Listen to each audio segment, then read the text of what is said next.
Namaste, and a good evening and a big thank you to those who are present. My name is Sunaina Pal, and the story I'm reading is called The Concierge at the Hayat.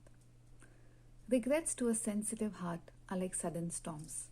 They come unannounced, disrupt the peace, and leave you a little weaker than before. I have one such regret in my life. It is an apology I wish I had made. Raul, the concierge at the Hayat. Dark-skinned, with soft, light brown eyes.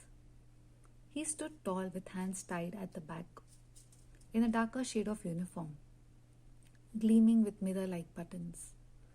A pleasant face I can't forget as much as I would love to, just like his name.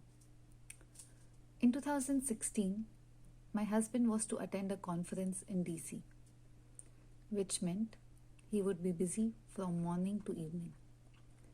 I had free time on my hands and the desire to learn about a new place.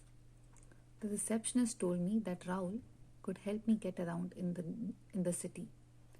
New, scary city like Washington, D.C., which could be dangerous to a 6-month pregnant woman like me.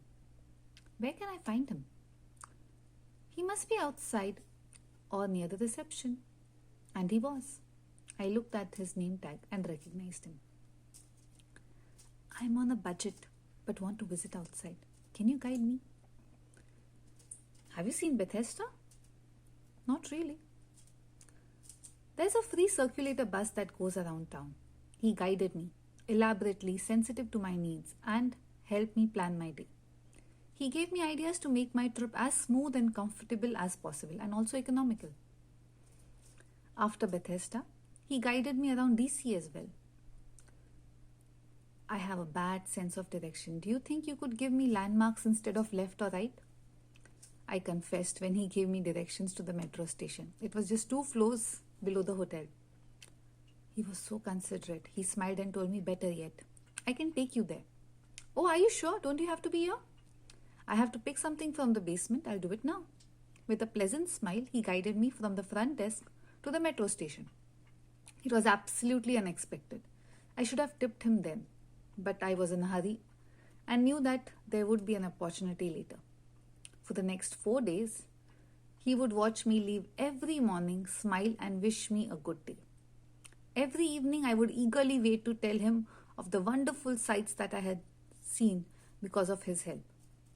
I would thank him wholeheartedly, and he would bow and repeat with a smile, it's my duty. I was to leave Washington on the 6th day to return home. I discussed with my husband of the tip that we would give. It wasn't much, but it was a little more than we would have normally tipped. I got off the elevator with a smile, but Raul wasn't there in his usual space. He must be outside. My husband checked us out and I went out to find him. But Raul wasn't there. On inquiring, I figured out that it was his day off. We had to leave for the plane and my hubby was already loading luggage in the cab. In a rush, we left. And I didn't get to tip him or thank him again.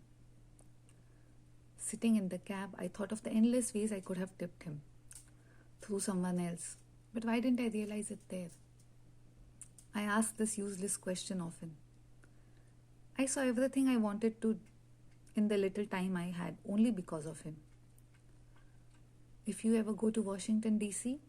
and stay in the Hayat, the concierge Raul is very helpful and kind.